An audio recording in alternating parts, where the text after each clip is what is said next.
안녕하세요. 중학교 3학년 사회 노트 필기 수업 시작하겠습니다. 오늘 수업의 주제는 9단원 글로벌 경제활동 지역 변화, 그중에 첫 번째 중단원 농업에 관련된 것을 우리 배우고 있었고요. 그중에 첫 번째 농업의 세계화 관련된 내용이었습니다. 지난번에 농업의 기업화를 따로 떼어서 기업이 농업에 적극적으로 이제 뛰어들고 있다라고 얘기를 했었는데요. 오늘은 또 다른 측면으로 농업이 전 세계적으로 세계화되고 있는 그 측면에 대해서 살펴보겠습니다. 먼저 간단하게 농업의 세계화의 의미를 알아보면 농업의 세계화란 이제 우리가 생산하는 농산물이 국내에서 서로 사고팔고 그런 무역 활동이 일어나는 게 아니라 점점점 전 세계적으로 국제 이동이 아주 활발해지는, 나라 간의 농산물을 가지고 수출 수입을 많이 하게 되는 그런 현상을 말하는 겁니다. 우리 세계화라는 게 전 세계가 하나처럼 되는 거잖아요. 그게 농업 분야에서도 일어난다, 이렇게 생각하면 됩니다.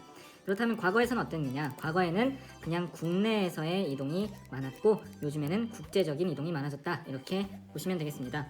농업이 전 세계 국제 이동이 많아지고 즉 세계화가 된 배경은요, 지난번에 우리 농업을 이제 기업이 뛰어들면서 기계랑 화학 비료, 돈 많이 들어가고 기술이 많이 들어가는 그런 것들을 통해서 엄청나게 대량 생산한다고 했죠. 세계화가 일어난 배경에는 기업들이 농산물을 대량으로 생산하게 되면서 그게 국내에 팔 곳에 다 팔고도 남는 것, 즉 잉여 농산물이 많아지게 된 거예요. 그러다 보니까 이런 남아있는 농산물들을 팔아야 될 더 넓은 판매처가 필요하게 되겠죠. 그래서 이런 거를 다른 말로 뭐라고 하냐면 해외 소비 시장이라고 합니다. 그래서 해외에 있는 더 많은 사람들에게 이 많은 농산물들을 만들어낸 거를 팔기 위해서 해외 소비 시장을 개척하기 위해서, 개척이라고 적어줄게요. 또는 확보하기 위해서 점점 세계로 무역 활동이 증가하게 되었다. 두 번째 배경은요, 우리 문화나 이런 경제적인 측면에서 세계화가 진행되었죠. 그로 인해서 우리 유튜브 같은 거 얘기 맨날 하는데 유튜브를 통해서 전 세계에 어떤 것들이 더 좋다더라라는 정보들이 많이 교류되기 시작한 겁니다. 외국에 어떤 음식이 어디에 좋더라, 이런 식으로. 그럼 사람들이 그 외국 음식 나도 먹어보고 싶어, 이런 정보가 많아지면서 이제 농업이 세계화되는 겁니다. 요즘에 이제 방탄소년단 열풍으로 K-팝뿐만 아니라 문화, K-음식, 이런 한류 문화가 전 세계로 퍼지고 있는데요. 그 와중에도 이제 김치라든가 아니면 한국의 농산물 인삼, 이런 것들도 같이 증가하게 되는 그런 현상을 보시면 되겠습니다. 농업의 세계화 관련해서 오늘 수업에서 가장 중요한 것은 이 세 번째인데요. 다음으로 볼 이 세 번째 제목은 바로 곡물 매니저입니다. 아주 중요한 내용이니까 잘 기억해 주세요. 곡물 매니저는 쉽게 말하면 이게 별명 같은 건데요. 곡물 매니저는 농산물에 관련해서 우리 자원 분야에서 세계 석유 수출을 꽉 쥐고 있는 단체가 있었죠. 오펙, 석유 수출국 기구. 저는 이제 이거를 비슷하게 해서 농산물계의 오펙이다, 이렇게 불러주고 싶어요. 그런데 이 곡물 매니저라는 기업들의 연합인 이 곡물 매니저는 농산물계의 오펙보다 훨씬 더 힘이 셉니다. 어떤 면에서 세고 이 녀석들이 어떤 녀석들인지 한번 살펴보도록 할게요. 이 그림과 관련이 많이 있으니까 그림을 중심으로 살펴보도록 하겠습니다. 먼저 곡물 매니저라는 건요, 의미를 보면 전 세계에서 가장 유명한 농산물계 기업들을 말하는 겁니다. 그러니까 의미는 세계 곡물 시장에서 메이저리그라는 말을 쓰죠. 우리가 가장 잘 나간다는 뜻으로. 여기서 영향력이 아주 큰, 그것도 절대적이라는 말을 지금 썼습니다. 절대적으로 아주 큰 영향력을 행사하는, 그런 영향력을 가진 농산물 관련된 기업들을 말하는 겁니다. 그 중에서도 상위 5개 기업들을 우리가 묶어서 곡물 메이저라고 합니다. 지금 이 그림을 보면 이제 5개가 뭔가 이렇게 지구를 둘러싸고 있죠. 자, 여기서 이름을 한번 적어볼게요. 카길, 컨티넨탈, 이게 지금 다 그 유명한 기업들 이름입니다. 그 다음에 루이드 레피스라고 프랑스 회사예요. 그 다음에 분게, 그리고 앙드레 라는 이름을 가진 이 5개의 회사들을 우리가 뭐라고 부르냐? 바로 곡물 메이저라고 부르는 겁니다. 이렇게 이 5개의 기업들이 전 세계 농산물을 다 꽉 쥐고 있다, 이런 소리입니다. 얼마나 꽉 쥐고 있을까요? 전 세계 곡물의 80%. 전 세계에서 한 해 만들어지는 모든 곡물의 수출 수입의 80%를 꽉 쥐고 있습니다. 영향력 정리해 볼게요. 영향력.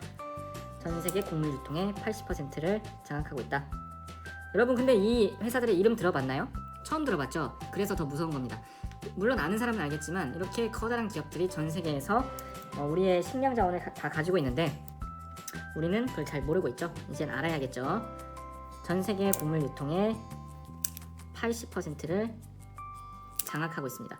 뭐 말이 장악한다는데 뭐 어떻게 식물이나 이런 농산물들을 자기네가 장악해 라고 얘기할 수 있는데 어떤 식으로 장악하냐.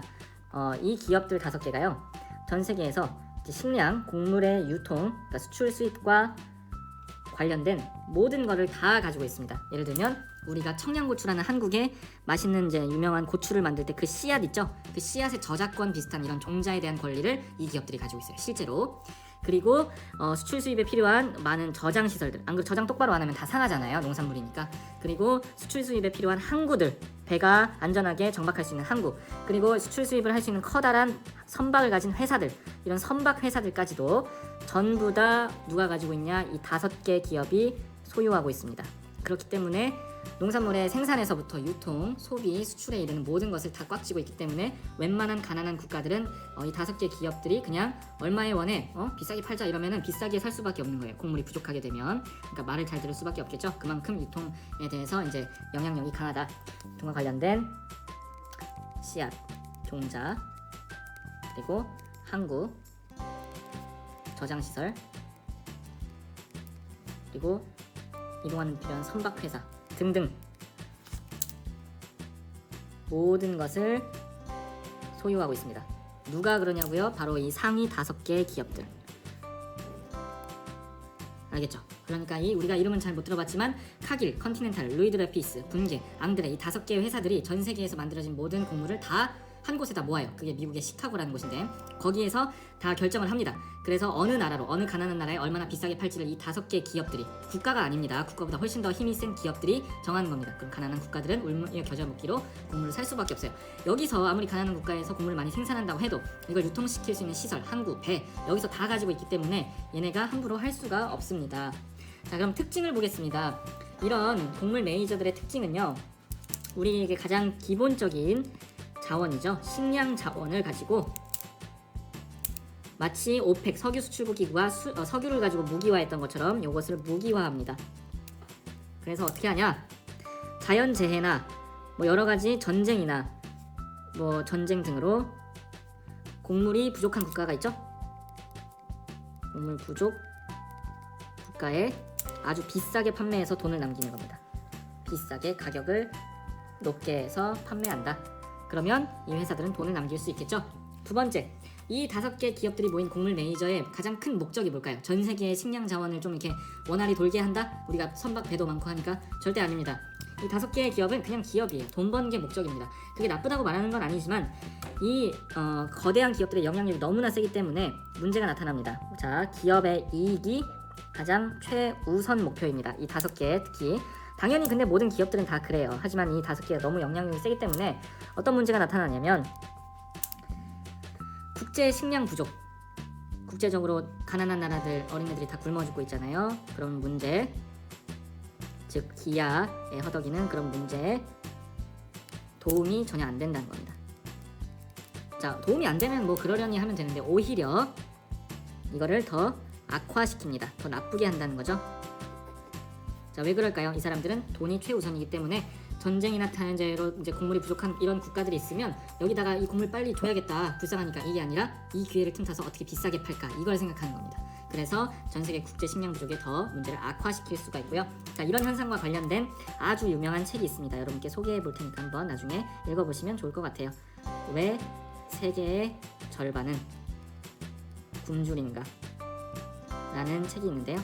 자, 이 책에서 바로 이 곡물 매니저들의 그런 국제적인 영향력 때문에 많은 사람들이 이제 식량 부족에 헤맨다, 이런 내용을 담고 있습니다.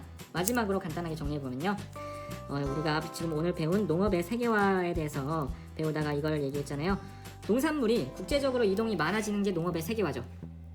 근데 그 틈에 파고들어서 힘을 발휘하는 게 곡물 매니저들이고, 그러면은 결론은 뭐냐면 지금처럼 농업의 세계화가 점점 더 많이 진행되잖아요. 그럼 이게 진행되면 될수록 어떻게 되냐? 바로 오늘 배운 곡물 매니저들의 힘은 더 막강해지게 됩니다. 이 사람들의 영향력, 파워가 점점점 증가할 수밖에 없는 거예요. 왜냐면 세계에서 다 국제거래가, 국제 이동이 이루어지는 배들, 항구 이런 걸 다 얘네가 소유하고 있기 때문에. 자, 그래서 오늘은 곡물 매니저를 중심으로 전 세계의 어떤 식량 또는 농산물의 세계화, 농업의 세계화에 대한 문제들을 살펴봤습니다. 이렇게 기억해 주시면 좋을 것 같습니다. 자, 오늘 수업은 여기까지 해보도록 하겠습니다. 수고했습니다.